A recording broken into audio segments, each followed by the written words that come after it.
Hello students, मैं हूं Rajinikanth Singh, mathematics faculty and ये है फंक्शन का नेक्स्ट लेक्चर।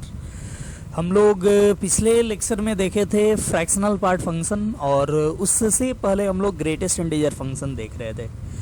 तो आज हम लोग greatest integer function and fractional part function पे कुछ मिक्स्ड प्रॉब्लम करेंगे। ठीक है, हम लोग करेंगे mixed problem on greatest integer function and fractional part function. ठीक है,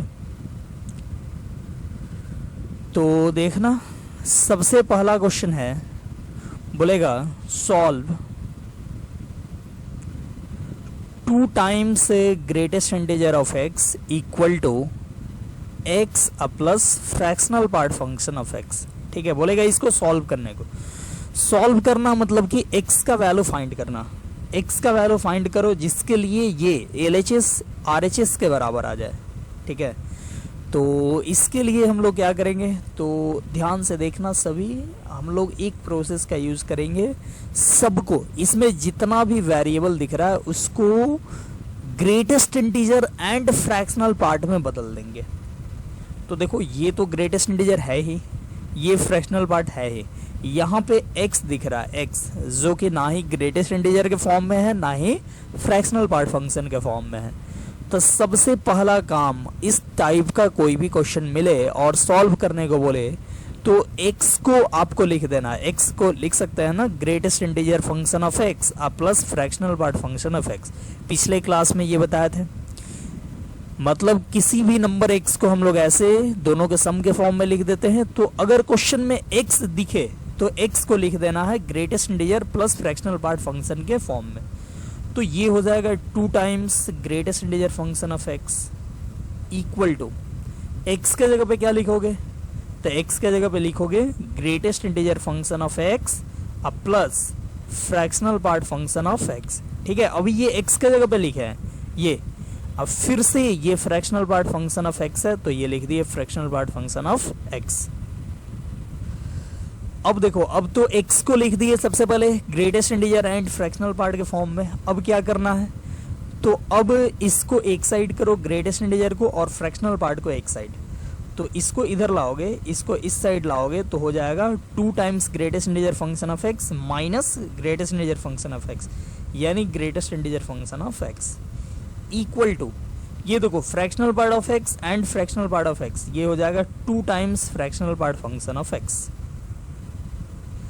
अब 2 को इधर लाओ, डिवाइड करो, तो फ्रैक्शनल पार्ट ऑफ x का वैल्यू क्या मिल जाएगा, तो greatest integer of x divided by 2।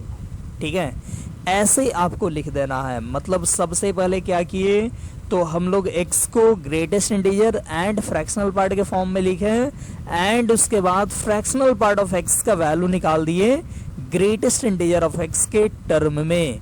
ठीक है, और ये हो गया, इसको मान लिया इक्वेशन फर्स्ट। ठीक है, देखो अभी तक क्लियर है। हम लोग x को लिखे greatest integer and fractional part के फॉर्म में एंड सभी ग्रेटेस्ट इंटीजर को एक साइड एंड फ्रैक्शनल पार्ट को एक side and fractional part of x का वैल्यू लिख लिए ग्रेटेस्ट इंटीजर ऑफ x के फॉर्म में। अब देखो, हम लोग लिखेंगे वी नो दैट, हम लोग क्या जानते हैं, हम लोग ये जानते हैं कि फ्रैक्शनल पार्ट ऑफ x 0 से 1 होता है। ये तो आप जानते ही होंगे, फ्रैक्शनल पार्ट ऑफ x क्या होता है, 0 से 1 होता है। तो देखो, फ्रैक्शनल पार्ट ऑफ x 0 से 1 है, तो फ्रैक्शनल पार्ट ऑफ x का वैल्यू क्या है, greatest integer of x by 2, that is इसके जगह पे आप लिख सकते हो greatest integer of x by 2, और ये हो जाएगा 0 से लेकर 1 तक। ठीक है, 0 से लेकर 1 तक। तो greatest integer of x by 2 हो गया 0 से 1 तक। अब 2 आप क्या करो, तो मल्टीप्लाई कर दो हर एक साइड में। 2 आप मल्टीप्लाई करोगे तो क्या आएगा, तो ये आ जाएगा 0, और 2 मल्टीप्लाई करोगे तो ये तो 2 कट के ग्रेटेस्ट इंटीजर ऑफ x आ गया और ये आ गया 1। ठीक है, सॉरी 2 मल्टीप्लाई करोगे तो 1 इंटू 2। अब देखो, आपको एक चीज मालूम है, क्या मालूम है, कि ग्रेटेस्ट इंटीजर जो होता है वो ऑलवेज इंटीजर होता है। ये ग्रेटेस्ट इंटीजर ऑफ x दिख रहा है ना, ये हमेशा इंटीजर होता है इसका वैल्यू। और बोला जा रहा है कि ये 0 से 2 होगा, 2 पे भी इक्वल टू नहीं है, तो ये ऑलवेज इंटीजर होता है, और 0 से ये 2 है, तो ये दोनों बात को अगर मिलाएं तो ये हो जाएगा कि ग्रेटेस्ट इंटीजर x का वैल्यू हो जाएगा 0 या नहीं तो 1। ठीक है, जैसे लिखा है ना ग्रेटेस्ट इंटीजर ऑफ x का वैल्यू 0 से 2, तो 0 हो सकता है, ये तो 0.5 हो नहीं सकता है। ठीक है, 0.7 1.2 ये सब नहीं हो सकता है, तो इस बीच में जो भी इंटीजर है वही होगा, यानी 0 एंड 1, तो ये हो गया 0 एंड 1। ठीक है, ये हो गया 0 एंड 1। अब देखो हमको तो एक्चुअली x का वैल्यू चाहिए ना, हमको इस इक्वेशन को सॉल्व करना है, इसको सॉल्व करना है, तो इसको सॉल्व करना है मतलब x का वैल्यू फाइंड करना है। तो अभी तो हमको ग्रेटेस्ट इंटीजर ऑफ x आया, तो ध्यान देना ये ग्रेटेस्ट इंटीजर ऑफ x का वैल्यू 2 आया। ठीक है, तो इससे इसके हेल्प से हम लोग फ्रैक्शनल पार्ट ऑफ x का वैल्यू निकालेंगे फ्रॉम 1। ठीक है, हम लोग बोलेंगे कि if greatest integer of x equal to 0 then fractional part of x क्या है, फ्रैक्शनल पार्ट ऑफ x है greatest integer of x upon 2, greatest integer of x upon 2। तो सोचो ग्रेटेस्ट इंटीजर ऑफ x का वैल्यू है 0, तो fractional part of x आएगा 0 upon 2 यानी कि 0। ठीक है, तो फ्रैक्शनल पार्ट ऑफ x का वैल्यू 0 आ गया and greatest integer of x का वैल्यू 0 आ गया। तो x क्या होता है, x का वैल्यू हमको चाहिए लास्टली, तो x होता है greatest integer function of x plus fractional part function of x, and दोनों ही 0 है, तो 0 प्लस 0 दैट इज 0, मतलब x का वैल्यू 0 आ गया हमको।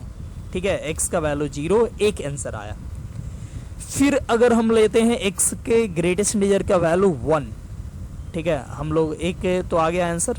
फिर अगर लेते हैं if greatest integer of x equal to 1 then fractional part of x equal to क्या है, greatest integer of x by 2। देखो ये कहाँ से लिखे, तो ये 1 से, इक्वेशन 1 देखो, इक्वेशन 1 आया था fractional part function of x equal to greatest integer of x upon 2, तो हम लोग ये लिख दिए, लिख सकते हो फ्रॉम 1। ठीक है, या लिखने की जरूरत नहीं है। तो फ्रैक्शनल पार्ट ऑफ x आ जाएगा कितना, तो 1 पुट करो तो 1/2 ये आ गया। तो हमको तो लास्टली चाहिए x का वैल्यू ना, तो x का वैल्यू होता है greatest integer of x plus fractional part function of x। तो ये हो गया क्या, ये हो गया greatest integer function of x that is 1 and fractional part function of x that is half. तो 1 plus half is 3/2 that is answer. एक आ गया, पहले आया था 0 और अब आ गया 3/2, तो फाइनल आंसर क्या हो गया, तो आंसर हो गया x का वैल्यू 0 एंड 3/2। ठीक है, ये हो गया आंसर, मतलब ये जो दो वैल्यू होगा x का वो उसको सेटिस्फाई करेगा। ठीक है, अपना ये जो इक्वेशन था इसको सेटिस्फाई कर जाएगा दोनों ही वैल्यू। ठीक है, तो ये हो गया आंसर। तो ये जो कंसेप्ट है इस पे क्वेश्चन आएगा, तो आई होप बन जाएगा इस मेथड से। ठीक है, एक और क्वेश्चन हम लोग करते हैं इसी टाइप का, हम लोग बोलते हैं solve 4 into fractional part function of x equal to x plus greatest integer function of x। ठीक है, इसको सॉल्व करना है। कैसे करेंगे, तो सेम काम, सबसे पहले काम क्या करना है, तो सबसे पहला काम करना है वो x को greatest integer and fractional part function के फॉर्म में लिख देना है। दैट इज ये हो जाएगा 4 into fractional part function of x equal to, ये x जो है इसको आप लिख सकते हो greatest integer function of x plus fractional part function of x। अब प्लस ये तो ग्रेटेस्ट इंटीजर जैसा है वैसा लिख दिए। अब क्या करना है, तो 4 into fractional part of x है और यहाँ पे एक फ्रैक्शनल पार्ट ऑफ x दिख रहा है, इसको अगर इधर लाओगे तो हो जाएगा 3 into fractional part function of x, और इधर क्या होगा, तो इधर होगा 2 into greatest integer function of x। अब क्या करना है, तो अब ये जो 3 है इसको डिवाइड कर दो इधर, तो हो जाएगा fractional part function of x equal to 2/3 into greatest integer function of x। ये हो गया इक्वेशन फर्स्ट। यहाँ पे देखो यही काम पिछले क्वेश्चन में किए थे ना, हम लोग सबसे पहले x को लिखे थे greatest integer of x plus fractional part function of x के फॉर्म में, एंड उसके बाद सबको, मतलब सभी ग्रेटेस्ट इंटीजर को एक साइड किए थे एंड सभी फ्रैक्शनल पार्ट को एक साइड किए थे, एंड उसके बाद फ्रैक्शनल पार्ट को लिख दिए ग्रेटेस्ट इंटीजर फंक्शन के फॉर्म में। अब फिर से लिखेंगे we know that we know that, ये वीडियो को रोक के ये क्वेश्चन आप खुद से बना सकते हो, ठीक है, तो ज़्यादा फायदा होगा, ज़्यादा सीखोगे। वी नो दैट क्या जानते हैं, तो greatest fractional part function of x होता है 0 से लेकर 1 के बीच में, फ्रैक्शनल पार्ट फंक्शन 0 से 1 के बीच में। अब देखो इसका वैल्यू है 2/3 into greatest integer of x, तो आप लिख सकते हो 0 less than equal to and fractional part of x के जगह पे 2/3 of greatest integer of x less than 1। अब क्या करोगे, तो अब आप 3 मल्टीप्लाई कर दो एंड 2 डिवाइड कर दो, और दोनों पॉजिटिव नंबर है तो कोई फर्क नहीं पड़ेगा, या सिंपली बोल सकते हो कि 3/2 मल्टीप्लाई कर दिए, हर एक साइड में 3/2 मल्टीप्लाई किए तो इधर 0, इधर 2/3 है पहले से, आप मल्टीप्लाई करोगे 3/2 तो सब कट जाएगा, बचेगा greatest integer of x, and 1 में मल्टीप्लाई करोगे 3/2 तो होगा 3/2, 3/2 का मतलब होता है 1.5। तो यहाँ भी ग्रेटेस्ट इंटीजर ऑफ एक्स, देखो ग्रेटेस्ट इंटीजर ऑफ एक्स आया कहाँ से कहाँ तक, तो 0 से लेकर 1.5 तक, लेकिन आप जानते हो कि ये हमेशा ऑलवेज इंटीजर होता है, तो ये ऑलवेज इंटीजर होता है तो इस बीच का इंटीजर उठा के रख लो, वही इसका वैल्यू हो जाएगा, यानी इसका वैल्यू क्या होगा, मतलब ग्रेटेस्ट इंटीजर ऑफ एक्स आप लिखोगे होगा 0 एंड 1, क्योंकि इस बीच में इंटीजर तो यही है ना 0 एंड 1 ही, तो 0 हो गया एंड 1 हो गया। अब आप एक बार लो, if greatest integer of X equal to 0, इसका value greatest integer of X का वैल्यू 0 लेंगे तो फ्रैक्शनल पार्ट ऑफ एक्स क्या होगा, तो यहाँ पे देखो यहाँ पे है 2/3 into greatest integer of x, तो ये हो गया 2/3 into greatest integer of x, और ग्रेटेस्ट इंटीजर ऑफ एक्स तो 0 है, तो 2/3 इंटू 0 यानी हो गया 0। तो देखो यहाँ पे fractional part function of X का वैल्यू भी 0 and greatest integer of X का वैल्यू भी 0, तो एक्स का वैल्यू होता है ना एक्स का ग्रेटेस्ट इंटीजर प्लस एक्स का फ्रैक्शनल पार्ट, तो दोनों 0 है, तो 0 + 0 मिलके हो गया 0, ठीक है। ये वही अगर हम रखें if greatest integer of X का वैल्यू 1 आया था ना, अब देखो यहाँ पे 0 एंड 1 आया, तो जरूरी नहीं है कि सब जगह 0 एंड 1 ही आएगा, ये कुछ भी आ सकता है, जैसे क्वेश्चन होगा उसी के अकॉर्डिंग ये आएगा, ठीक है। तो ये कोइंसिडेंस है कि दोनों में 0 एंड 1 आ गया। चलो x का ग्रेटेस्ट इंटीजर 1 आया तो फ्रैक्शनल पार्ट क्या लिखोगे, तो 2/3 of greatest integer of x, यही है ना 2/3 of greatest integer of x, देखो ये।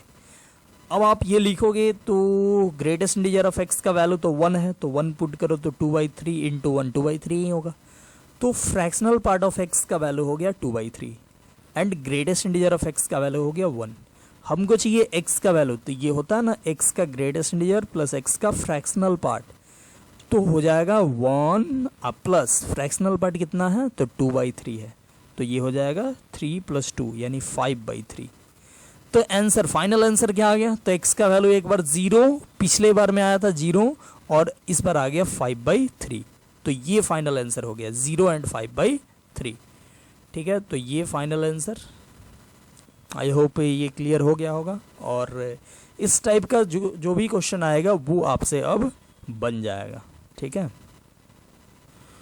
तो ये कंसेप्ट पे मैं एक क्वेश्चन दे रहा हूँ, इसको आप बनाना। तो क्वेश्चन है solve 4x equal to 5 into greatest integer of x plus fractional part function of x -3, ठीक है। इसको आप सॉल्व करना और देखना आपका आता है कि नहीं।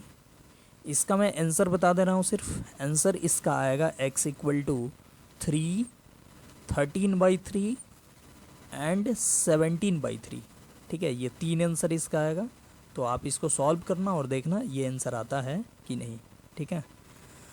तो हम लोग आगे बढ़ते हैं, नेक्स्ट टाइप के प्रॉब्लम करते हैं। अच्छा, एक क्वेश्चन ऐसा है, बोले prove that greatest integer of x plus greatest integer of x + ½ equal to greatest integer of 2x, ये प्रूव करना है, ठीक है। सभी रियल नंबर के लिए, for all x belongs to R, x के सभी रियल नंबर के लिए ऐसा पॉसिबल होगा इस बात को प्रूफ करके दिखाना है, ठीक है। तो देखो प्रूफ करते हैं, कैसे प्रूफ होगा। तो यहाँ पे देखना है, यहाँ पे 2x है, तो 2x है तो यहाँ पे दो केस लेकर चलना होगा। एक केस तो लेकर चलना है कि x का वैल्यू i से लेकर i प्लस हाफ तक हो। ध्यान से देखना, i से लेकर i प्लस हाफ तक। एक केस हम लोग लेकर चलेंगे i प्लस हाफ से लेकर i प्लस 1 तक, ठीक है। अभी ये i से i प्लस हाफ का मतलब क्या हुआ तो समझ लो। जैसे ये 0 है, 1 है, 2 है, 3 है, -1 है ये। अब i से i प्लस हाफ मतलब 0 एक इंटीजर है, तो 0 से 0 प्लस हाफ दैट इज 0 से हाफ, ये हुआ। यहाँ से यहाँ तक लिए, ये छोड़ दिए, ये अभी इस केस में नहीं लिए हैं। क्यों नहीं लिए हैं सो पता चलेगा अभी जस्ट थोड़ा देर में। अभी समझो कि ये होता क्या है, i से i प्लस हाफ का मतलब क्या होता है। तो i से i प्लस हाफ लिए तो ये हो गया, फिर 1 रखोगे तो क्या होगा, i के जगह पे 1 रखोगे तो 1 से लेकर 1 प्लस हाफ मतलब 1 से 1 प्लस हाफ दैट इज 3/2, तो ये हो गया ये इंटरवल। फिर 2 रखोगे तो 2 से लेकर 2 प्लस हाफ मतलब 2 से लेकर 2 प्लस हाफ, ये मतलब ये सारा आधा आधा इंटरवल हम लोग लिए हैं, ठीक है। 0 से हाफ, फिर 1 से 3/2, 2 से 5/2, ये सब लिए हैं। ये सब छोड़े हैं अभी, ये सब छोड़े हैं, ठीक है। तो एक बार में ये लिए और एक बार में ये जो छोड़े हैं वो लेंगे, ठीक है। क्यों ऐसा करते हैं तो देखो, x का वैल्यू i से i प्लस हाफ ले लिए, तो अगर हम पूछे 2x क्या होगा, 2 मल्टीप्लाई कर दो सब साइड, तो ये हो जाएगा 2i और इधर हो जाएगा 2 मल्टीप्लाई करने पे 2i प्लस 1, ठीक है। अब देखो i इंटीजर तो 2i भी इंटीजर, और 2x का वैल्यू बोल रहा है कि 2i से लेकर 2i प्लस 1 के बीच में लाई कर रहा है। 2x का वैल्यू 2i से 2i प्लस 1 के बीच में लाई कर रहा है, तो बोले कि 2x का ग्रेटेस्ट इंटीजर क्या होगा, तो 2x का ग्रेटेस्ट इंटीजर हो जाएगा 2i। क्यों, क्योंकि 2i से 2i प्लस 1 है तो 2i हो जाएगा, ठीक है, सिंपल। अब देखो ये आ गया 2x का greatest integer that is RHS आ गया। ये हमको आ गया क्या, RHS कितना आया, 2i आया, ठीक है। अब LHS फाइंड करते हैं, LHS से फाइंड करते हैं। LHS फाइंड करने के पहले एक चीज़ और देख लो, यहाँ x का वैल्यू i से i प्लस हाफ है, तो x प्लस हाफ का वैल्यू क्या होगा, ठीक है। या पहले ये लिख देते हैं, x का वैल्यू क्या है, i से i प्लस हाफ। तो अगर हम पूछे ग्रेटेस्ट इंटीजर ऑफ x क्या होगा, तो ग्रेटेस्ट इंटीजर ऑफ x होगा i, ठीक है। जैसे i से i प्लस हाफ है, जैसे 1 से 1 प्लस हाफ तो उसका ग्रेटेस्ट इंटीजर 1, 2 से 2 प्लस हाफ तो उसका ग्रेटेस्ट इंटीजर 2, तो वैसे ही i से लेकर i प्लस हाफ है तो उसका ग्रेटेस्ट इंटीजर क्या होगा, i होगा, ठीक है। अब देखो ये चाहिए, इसका ग्रेटेस्ट इंटीजर चाहिए, तो आपको पहले x प्लस हाफ का निकालना होगा इंटरवल। तो x देखो, x है i से i प्लस हाफ, तो x प्लस हाफ क्या होगा, तो सब साइड में हाफ ऐड करना होगा।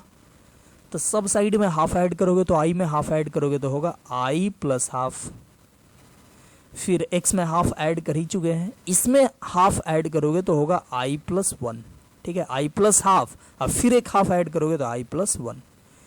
अब देखो कोई नंबर x लिए थे i से i प्लस हाफ, तो x प्लस से हाफ आ गया i प्लस हाफ से i प्लस 1, ठीक है। अब सोचो x प्लस हाफ का वैल्यू आया इतना से इतना तक, तो इसका ग्रेटेस्ट इंटीजर क्या होगा, तो इसका ग्रेटेस्ट इंटीजर हो जाएगा i, क्योंकि देखो i प्लस हाफ, जैसे कोई नंबर है जो कि i प्लस हाफ का मतलब मान लो कि जैसे i ले लो कोई भी 2, तो 2 प्लस हाफ मतलब 2.5, तो कोई नंबर 2.5 से 3 तक है तो उसका ग्रेटेस्ट इंटीजर तो 2 ही होगा ना, तो इसलिए ग्रेटेस्ट इंटीजर 2 रख दिए, मतलब i प्लस हाफ का ग्रेटेस्ट इंटीजर आ गया i, ठीक है। आई होप क्लियर हो गया, बहुत ज़्यादा आई हो गया। अब आगे बढ़ते हैं। अब LHS, RHS तो लिखा गया, RHS कितना 2i आया है। अब LHS लिखते हैं, LHS क्या है, तो LHS है x का greatest integer plus x plus half का ग्रेटेस्ट इंटीजर, ठीक है, ए है ना, देख लो x का ग्रेटेस्ट इंटीजर और x प्लस हाफ का ग्रेटेस्ट इंटीजर। तो x का ग्रेटेस्ट इंटीजर देखो निकला है i, तो लिख दो यहाँ पे i, अब प्लस x प्लस हाफ का ग्रेटेस्ट इंटीजर भी i है, तो i प्लस i ये हो गया 2i। तो LHS भी निकल के आया 2i और RHS भी 2i आया है, तो क्या बोलोगे कि LHS इक्वल है RHS के। किसके लिए, अभी तो हम सिर्फ आधा किए हैं, i से i प्लस हाफ के लिए सिर्फ किए हैं, ठीक है, मतलब ये सब।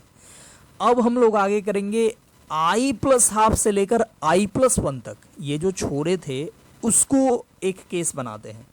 केस 1 क्या किए, ये सभी नंबर्स के बीच का आधा आधा पार्ट लिए हैं। अब क्या लेंगे, तो जो आधा छोड़े थे वो that is i plus half से i प्लस 1। तो हम लोग अगला केस 2 लेते हैं। केस 2, x का वैल्यू i प्लस हाफ से लेकर i प्लस 1, ठीक है। अच्छा, अभी इसको फाइनल कर देते हैं। इसका ग्रेटेस्ट इंटीजर क्या होगा, इसका ग्रेटेस्ट इंटीजर होगा i प्लस हाफ से i प्लस 1 है, तो इसका ग्रेटेस्ट इंटीजर i, ठीक है। अब इसमें हाफ ऐड करेंगे तो क्या होगा, सब साइड में हाफ ऐड कर दो, तो हाफ ऐड करोगे इधर तो i plus half plus half that is 1, और यहाँ पे हो जाएगा x प्लस हाफ, और ये हो जाएगा x प्लस 1 है, और हाफ ऐड करोगे तो x प्लस 3/2। अब देखो x प्लस हाफ आ गया, i प्लस 1 से ये x नहीं i, यहाँ पे i,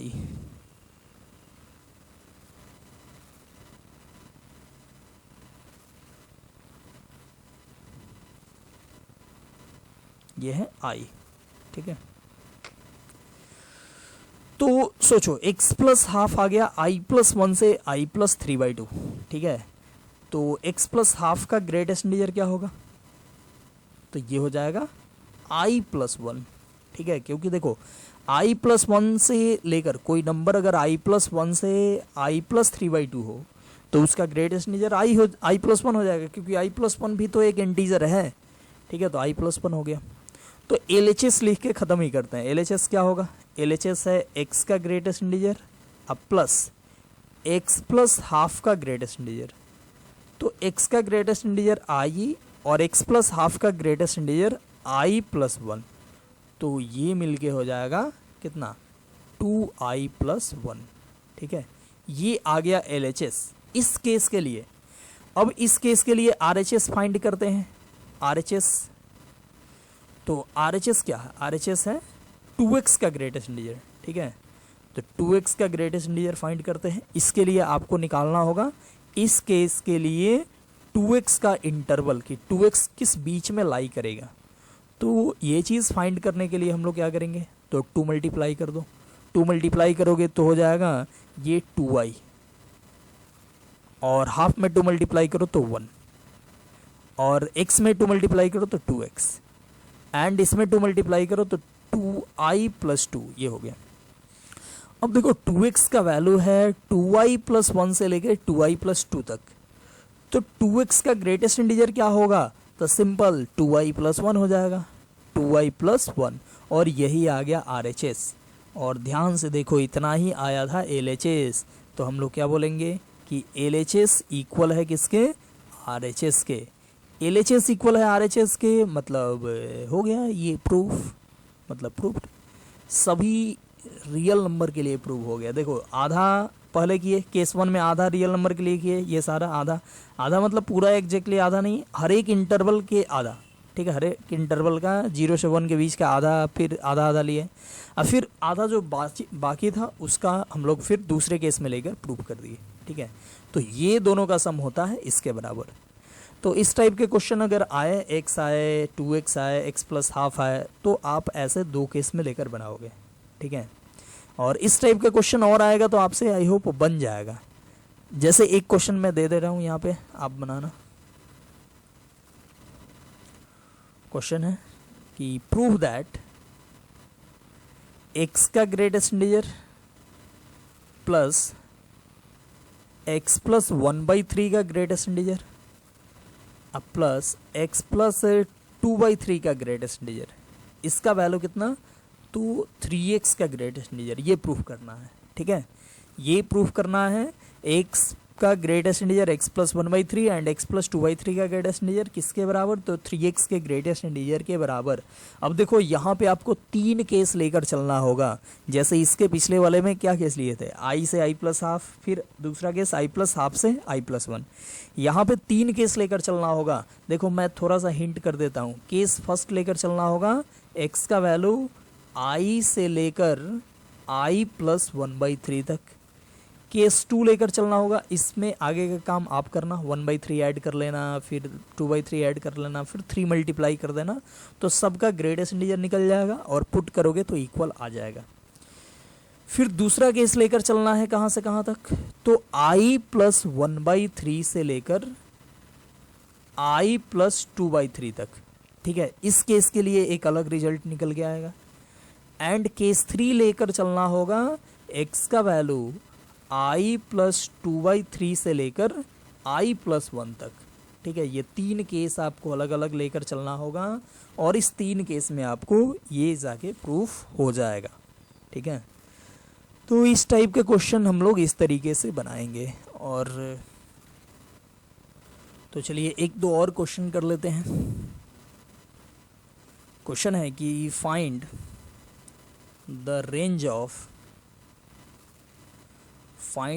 of x minus greatest integer function of x divided by 1 minus greatest integer function of x plus x। ठीक है, इसको y मान सकते हो, y इक्वल टू, इसका रेंज फाइंड करना है। ठीक है, तो चलो फाइंड करते हैं इसका रेंज। अब देखो यहाँ पे x दिया है, ग्रेटेस्ट इंटीजर दिया है, ये सब भुलाने के लिए दिया है। आप इसको सिंपली ऐसे लिख सकते हो, y equal to x minus greatest integer of x क्या होता है, fractional part function of x divided by, यहाँ भी देखो पहले x से सोचो फिर फ्रैक्शन ग्रेटेस्ट इंटीजर, तो x minus greatest integer of x, यहाँ भी हो जाएगा fractional part function of x। ठीक है, और 1 है तो 1 तो रहेगा ही। ठीक है, यहाँ पे माइनस नहीं लिखना, क्योंकि देखो इसको आप तो लिख सकते हो ना, इसको 1 अब प्लस x अब minus greatest integer of x। तो देख लो 1 अब प्लस के बाद है x minus greatest integer of x, तो ये दोनों मिलके हुआ fractional part function of x, और 1 जैसे था वैसे रहा, बीच में प्लस का साइन रहेगा। अब इसका रेंज चाहिए, तो अब इसका रेंज चाहिए तो आप सिंपली क्या करोगे, तो यहाँ पे जितना नीचे में है उतना ही ऊपर में मंगा दो, तो ये हो जाएगा 1 प्लस आप और माइनस 1 कर सकते हो, 1 तो कट ही जाएगा, तो ऐसा कर सकते हैं। और अब ये क्या हो जाएगा, अब ये देखो y इक्वल टू होगा 1 plus fractional part of x divided by 1 plus fractional part of x, that is 1 minus ये देखो 1 बाई ये क्या है 1 plus fractional part of x, ये हो गया, ये इसको एक बार डिवाइड किए इससे तो 1 आ गया, और 1 को एक बार इससे डिवाइड किए तो ये आ गया। अब आपको फाइंड करना है रेंज, तो रेंज फाइंड करना है तो क्या करोगे, तो ये देखो ये फ्रैक्शनल पार्ट ऑफ x, इसका रेंज मालूम है, तो इसका रेंज लेकर चलेंगे और पूरे फंक्शन का रेंज हम लोग मालूम कर लेंगे। तो देखो फ्रैक्शनल पार्ट ऑफ x का रेंज होता है 0 से लेकर 1 तक। अब यहाँ पे 1 एडेड है तो आप भी कर दो 1 एडेड, तो 1 इधर हो जाएगा fractional part of x plus 1, और इधर 1 ऐड करोगे तो 2। अब यहाँ पे रेसिप्रोकल है, 1 plus fractional part of x by में है, रेसिप्रोकल में है, तो आप भी कर दो रेसिप्रोकल, क्या होगा 1/1 plus fractional part of x और 1 का रेसिप्रोकल 1। हाँ, एक चीज़ ध्यान रखना है, इनइक्वालिटी बदलेगा और इधर हो जाएगा 1/2। ठीक है, यहाँ पे लेस देन था तो ग्रेटर हो गया, लेस देन इक्वल टू था तो ग्रेटर इक्वल टू हो गया, और ये हो गया। अब क्या करोगे, तो अब माइनस लगा है, तो माइनस लगा है तो आप भी माइनस लगा दो सब में, और माइनस लगाने से इनइक्वालिटी बदलता है, ये आपको मालूम होगा। तो माइनस लगा दो, माइनस लगाओगे तो ये होगा -1, और इनइक्वालिटी फिर से बदल गया, और ये हो गया -1/1 plus fractional part of x, और इधर भी इनइक्वालिटी बदला और माइनस लगाओगे तो -12 आ गया। ठीक है, अब देखो यहाँ पे 1 एडेड है तो आप भी 1 ऐड करो सभी में। ठीक है, 1 ऐड करोगे तो यहाँ पे 0 एंड 1 ऐड करोगे तो ये होगा 1 -1/1 plus greatest integer of x, और 1 ऐड करोगे तो 1 माइनस हाफ कितना हो जाएगा, हाफ। ठीक है, तो ये हो गया, यही फाइंड करना था ना, यही था y, तो y आ गया 0 से लेकर हाफ तक, यानी रेंज हम लोग को कितना मिल गया, रेंज मिल गया 0 से लेकर हाफ, क्लोज ओपन इंटरवल, 0 पे क्लोज एंड हाफ पे ओपन, बिकॉज हाफ पे इक्वल टू का साइन नहीं है। तो ये हो गया इस फंक्शन का रेंज। ठीक है, इसका रेंज हो गया। चलिए एक और क्वेश्चन कर लेते हैं हम लोग रेंज पे ही। Find range of y equal to greatest integer of sine fractional part of x। ठीक है, ये इसका रेंज फाइंड करना है। ये देखो, ये ग्रेटेस्ट इंटीजर है और ये अंदर वाला जो ब्रैकेट है वो फ्रैक्शनल पार्ट है। ठीक है, ये क्वेश्चन में आपको मेंशन रहेगा, जैसे अभी तो हम लोग यही टॉपिक ही पढ़ रहे हैं ना, ग्रेटेस्ट इंटीजर और फ्रैक्शनल पार्ट ही पढ़ रहे हैं। जैसे मिक्स्ड आएगा, जैसे क्वेश्चन आएगा ऐसे, मतलब मान लो कि मिक्स्ड करके टेस्ट लिया जा रहा है और वहाँ पे ऐसे दे दे, सिर्फ ये ब्रैकेट देकर छोड़ दे और लिखे नहीं, मेंशन नहीं करे कि ये ग्रेटेस्ट इंटीजर है या फ्रैक्शनल पार्ट फंक्शन है, तो आपको इसको सिर्फ एक ब्रैकेट समझना है। ठीक है, और मेंशन करे तो ही आपको समझना है कि ये ग्रेटेस्ट इंटीजर है एंड फ्रैक्शनल पार्ट फंक्शन है। ठीक है, तो यहाँ पे मैं तो अभी तो यही टॉपिक ही पर आ रहा हूँ, तो जहाँ भी ये ब्रैकेट आएगा वो यही चीज़ है, मतलब कि ये है ग्रेटेस्ट इंटीजर फंक्शन और ये है फ्रैक्शनल पार्ट फंक्शन। ठीक है, तो चलिए इसका रेंज फाइंड करते हैं। तो फिर से वही बात, रेंज फाइंड करने के लिए देखो, ये सबसे छोटा फंक्शन, मतलब कि fractional part function of X लो, इसका रेंज है 0 से लेकर 1 तक, इसका रेंज है 0 से लेकर 1 तक। तो इसमें साइन लगाओगे तो क्या होगा, साइन का ग्राफ पता है ना, ऐसे होता है। तो ये होता है π/2, π/2 पे इसका वैल्यू होता है 1। ठीक है, π/2 का मतलब होता है 1.57 लगभग। ठीक है, 1.57। तो यहाँ पे 1.57 है, तो 1 तो इसके पहले होगा ना, तो यहाँ पे 1 होगा, तो ये 1 के सामने क्या आएगा, तो 1 के सामने आएगा साइन 1। ठीक है, साइन का वैल्यू 1 पे क्या आएगा, तो साइन 1। ठीक है, जैसे π/2 पे आता है साइन π/2, तो साइन π/2 का वैल्यू 1 हो जाता है, लेकिन 1 है तो 1 पे साइन 1 आएगा, तो साइन 1 का वैल्यू नहीं पता है तो वही रह जाएगा, साइन 1 ही रख देंगे। अब देखो, ये 0 से 1 है, फ्रैक्शनल पार्ट ऑफ एक्स क्या है, 0 से 1 है, मतलब सिर्फ इतना है। ठीक है, सिर्फ इतना नंबर है और ये एंगल है, सिर्फ साइन का एंगल सिर्फ 0 से 1 है और इस पे साइन लगाना है, मतलब sine fractional part of x. तो ये एंगल के लिए साइन क्या होगा, तो साइन हो जाएगा, इधर भी साइन लगा दो दैट इज साइन 0 और इधर भी साइन लगा दो तो साइन 1।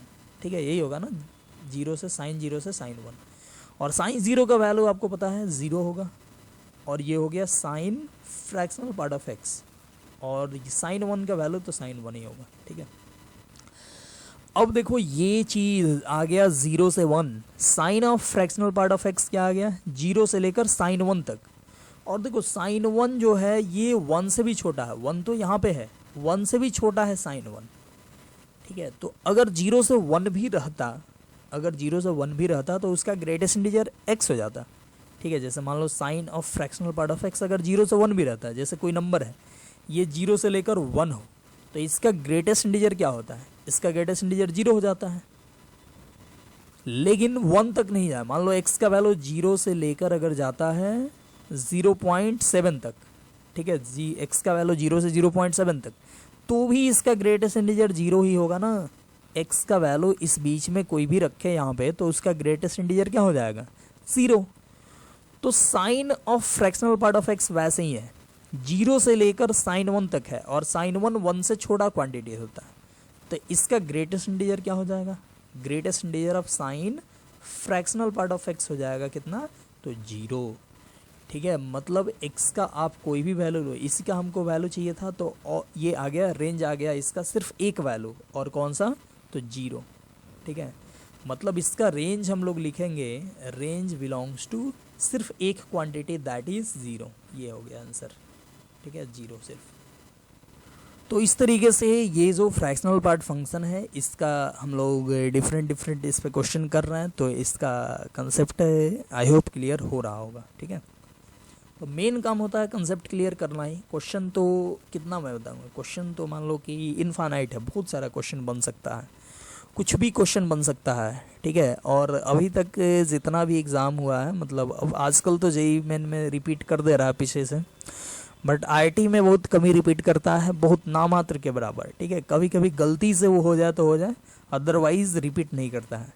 तो आप अगर जेईई एडवांस की प्रिपरेशन कर रहे हो या फिर मान लो जेईई मेन की, तो जेईई मेन में भी मैक्सिमम क्वेश्चन होता है वो डिफरेंट होता है, मतलब नया क्रिएट किया जाता है क्वेश्चन। ठीक है, तो नया क्वेश्चन क्रिएट किया जाएगा, तो अगर आप चाहोगे कि हम सब क्वेश्चन जाके बनाएं, जैसे सब क्वेश्चन बना के और बोर्ड में मतलब एग्ज़ाम देने जाएं, तो फिर वो गलती हो जाएगा। ठीक है, आप अच्छे मार्क्स नहीं ला पाओगे। तो आपको क्या करना होगा, आपको प्रैक्टिस करना है और मेनली कंसेप्ट क्लियर करना है। कंसेप्ट एक बार क्लियर हो गया तो कोई भी क्वेश्चन आए आसानी से बन जाएगा। ठीक है, तो चलिए ये हो गया कंप्लीट।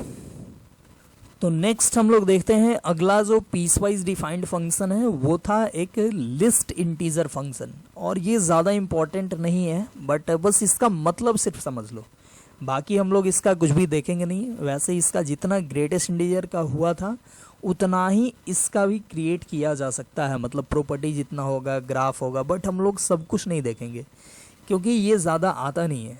और क्यों ज़्यादा, जो चीज़ आता ही नहीं है उसको क्यों दिमाग में भरोगे। ठीक है, जो आता है वही तो इतना भरता नहीं है, तो ये क्यों भरोगे। तो बस इसको हम लोग सिर्फ समझ लेते हैं, कहीं कहीं पे आ जाता है। तो हम लोग लिखते हैं लिस्ट इंटीजर फंक्शन, ये सर पांचवा होगा। ठीक है, पीस वाइज डिफाइंड फंक्शन में पांचवा है लिस्ट इंटीजर फंक्शन। ठीक है, least integer function.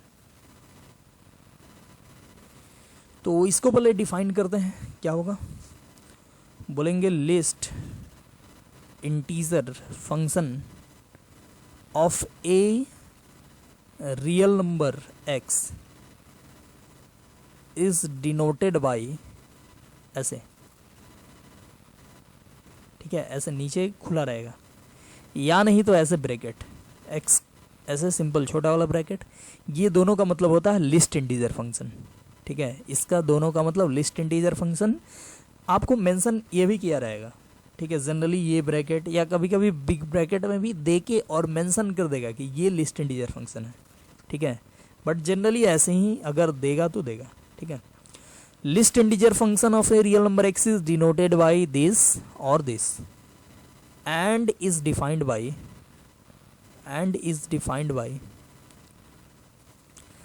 List integer function of x equal to क्या होगा, तो इसका वैल्यू हो जाएगा वही x ही हो जाएगा। If x belongs to integer हो, अगर x इंटीजर हो तो least integer function of x क्या होगा, तो वही हो जाएगा, मतलब कुछ भी नहीं बदलेगा, जैसे ग्रेटेस्ट इंटीजर होता था। ठीक है, लेकिन अगर इंटीजर नहीं हो, ये जो x दिख रहा है ये इंटीजर नहीं हो, फ्रैक्शन हो, तो क्या होगा, तो ग्रेटेस्ट इंटीजर का उल्टा होता है। ग्रेटेस्ट इंटीजर में क्या लिखे थे कि अगर x इंटीजर नहीं हो तो उससे जस्ट छोटा इंटीजर लेना है। यहाँ पे क्या करना है, तो यहाँ पे लिस्ट इंटीजर में अगर x इंटीजर नहीं हो तो इससे जस्ट बड़ा इंटीजर लेना है। ठीक है, मतलब हम लोग लेंगे x का लिस्ट इंटीजर इक्वल टू, तो x ही ले लेंगे अगर x इंटीजर हो, और इंटीजर नहीं हो तो लेंगे integer just greater than x if x not belongs to integer. ध्यान से देखना, वहां पे उल्टा था, वहां पे इसके जस्ट अपोजिट था, मतलब कि अगर x इंटीजर नहीं हो तो ग्रेटेस्ट इंटीजर में क्या था, तो integer just less than x था, यहाँ पे जस्ट ग्रेटर देन x होगा। ठीक है, एग्जाम्पल से समझो, जैसे अगर कोई इंटीजर ले, दैट इज 5 ले, तो 5 का लिस्ट इंटीजर क्या होगा, तो 5 एक इंटीजर है और इंटीजर का लिस्ट इंटीजर वही चीज़ होता है, तो क्या हो जाएगा, 5 ही हो जाएगा। और भी कुछ 7 ले तो इसका लिस्ट इंटीजर 7 ही हो जाएगा, 2 ले तो इसका लिस्ट इंटीजर 2 ही हो जाएगा। लेकिन अगर हम ले ऐसे 2 पॉइंट मान लो 3 ले लिए, इसका लिस्ट इंटीजर पूछा जाए तो देखो ये इंटीजर नहीं है, तो इसका लिस्ट इंटीजर क्या होगा, तो integer just greater than x, इससे जस्ट बड़ा इंटीजर लिख दो। 2.3 का लिस्ट इंटीजर लिखना है तो इससे जस्ट बड़ा इंटीजर लिख दो, क्या होगा 3। 2.3 से जस्ट बड़ा इंटीजर क्या होगा 3। वही अगर ग्रेटेस्ट इंटीजर ऑफ एक्स से ग्रेटेस्ट इंटीजर ऑफ 2.3 लिखना होगा तो आप क्या लिखोगे, आप लिखोगे 2, लेकिन लिस्ट इंटीजर क्या लिखाया 3 लिखाया, एक बड़ा उससे लिखना है। जैसे हम बोले लिस्ट इंटीजर ऑफ 5.7, क्या बोलोगे, तो 5.7 एक इंटीजर नहीं है, इसका लिस्ट इंटीजर क्या हो जाएगा, तो 6 हो जाएगा, एक ज़्यादा उससे हो जाएगा, ठीक है। और भी कुछ भी 2.49, तो इसका लिस्ट इंटीजर 3, मतलब एक ज़्यादा हो जाएगा, ठीक है। निगेटिव की अब बात करते हैं, मतलब अगर हो -2.3, इसका लिस्ट इंटीजर पूछे तो कैसे निकलेगा, तो इसका ग्रेटेस्ट इंटीजर पूछता था तो हम लोग जस्ट पहले का इंटीजर लेते थे, अब क्या लेंगे, तो जस्ट बाद का इंटीजर। ध्यान से देखना, -2 ये रहा, -3 ये रहा, -2.3 ये होगा, -2.3। अब आपको क्या करना है, -2.3 का लिस्ट इंटीजर फंक्शन लेना है। तो आप क्या करोगे, तो इससे जस्ट बड़ा इंटीजर लोगे, तो -2.3 से जस्ट बड़ा इंटीजर क्या है, -2 है, तो इसका वैल्यू लिख देंगे -2। वही कुछ भी -5.7 का लिस्ट इंटीजर, तो इससे जस्ट बड़ा इंटीजर -5 आएगा, ठीक है। -7.9 का लिस्ट इंटीजर, तो इसका इससे जस्ट बड़ा इंटीजर आएगा -7, ठीक है। तो ये सब हो जाएगा, मतलब यहाँ पे निगेटिव के केस में ये जो होता है -2, -5, -7 वही हो जाता है, और पॉजिटिव के केस में एक एक बढ़ जाता है। 2, 5 है तो 2 है तो 3 हो जाएगा, 5 है तो 6, 2 है तो 3, ठीक है। और इंटीजर की बात करें तो इंटीजर के लिए तो वही जैसे ग्रेटेस्ट इंटीजर होता था वैसे ही फ्रैक्शनल पार्ट फंक्शन भी होगा। तो इंटीजर के लिए कोई परेशानी नहीं है हमको, फ्रैक्शनल के लिए ये है। तो अब देखो इसके लिए भी, इसका भी ग्राफ होगा, इसका भी ये जो प्रॉपर्टीज़ है इसके अकॉर्डिंग ग्राफ बनेगा। इसका प्रॉपर्टीज़ होगा, जितना हम लोग प्रॉपर्टीज़ लिखे थे वो सारा प्रॉपर्टीज़ होगा, लेकिन कहीं पे आता ही नहीं है, तो क्यों हम देखें, जो आता ही नहीं है जो चीज़, उसके बारे में हम क्यों देखते फिरे, ठीक है। तो इसलिए हम आगे नहीं देखेंगे। लो एक छोटा सा चीज़ बता देते हैं यहाँ पे,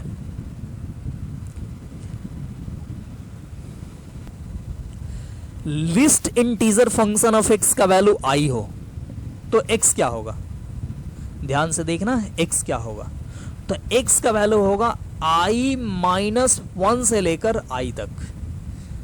ग्रेटेस्ट इंटीजर में यही याद करो क्या होता था, ग्रेटेस्ट इंटीजर ऑफ एक्स का वैल्यू i होता था, तो एक्स हम लेते थे i से लेकर i+1, ठीक है। और लिस्ट इंटीजर का वैल्यू अगर i हो तो इसका वैल्यू हम लोग लेंगे i-1 से लेकर i, ठीक है। i-1 पे इक्वल टू नहीं रहेगा और i पे इक्वल टू रहेगा, तो इसमें क्या हुआ, इसमें एक ज़्यादा बढ़े और इसमें एक कम की तरफ गए, ठीक है। जैसे नंबर है ये i है, ये i+1 है और ये i-1 है, तो i-1 से लेकर i ये सारा नंबर का लिस्ट इंटीजर i होगा, और ये i से i+1 ये सबका ग्रेटेस्ट इंटीजर i होगा, ठीक है। तो लिस्ट इंटीजर जब भी देखना हो तो ऑलवेज इधर देखेंगे, उससे राइट साइड में बड़ा उससे जाएंगे, बड़ा मतलब राइट साइड, ठीक है। तो जब भी लिस्ट इंटीजर देखना होगा तो इधर जाएंगे और जो भी इंटीजर पहले मिल जाएगा वही हो जाएगा, और ग्रेटेस्ट इंटीजर देखने के लिए इधर जाएंगे और जो भी पहले इंटीजर मिल जाएगा वो हो जाएगा अपना ग्रेटेस्ट इंटीजर, ठीक है। तो ये सब है, ये सब काफ़ी इम्पोर्टेंट है, इतना ही, ठीक है, इतना ही है, ज़्यादा ये सब इम्पोर्टेंट चीज़ नहीं है। मतलब इसके आगे अब सब कुछ मिलेगा, least integer of x less than I हो तो क्या होगा, least integer of x less than equal to I हो तो क्या होगा, least integer of X greater than equal to I हो तो क्या होगा, and least integer greater than I हो तो क्या होगा, ठीक है। जैसे हम लोग ग्रेटेस्ट इंटीजर में देखे थे ना, वैसे ही लिस्ट इंटीजर में भी ये सारा कुछ आएगा। तो वो सारा कुछ अब आप सोचना, अगर आएगा तो वैसे मैक्सिमम चांसेस है कि नहीं ही आएगा, आएगा भी तो बहुत छोटा छोटा आएगा जो आप आसानी से बना सकते हो। तो ठीक है, इस वीडियो को हम लोग करते हैं यहीं पे समाप्त, और नेक्स्ट में हम लोग देखेंगे पीस वाइज डिफाइंड फंक्शन हम लोग क्लियर कर लिए, और आगे हम लोग देखेंगे ट्रांससेंडेंटल फंक्शन। ठीक है। ट्रांसेंडेंटल फंक्शन नेक्स्ट में देखेंगे, या उसी को बोलते हैं नॉन एल्जेब्रिक फंक्शन, तो उसको हम लोग नेक्स्ट वीडियो में देखेंगे, नेक्स्ट लेक्चर में, और फिर उसके बाद आगे हम लोग फंक्शन में आगे बढ़ेंगे। तो ठीक है, इसको यहीं पे समाप्त करके मिलते हैं नेक्स्ट वीडियो में। सो बाय बाय, टेक केयर।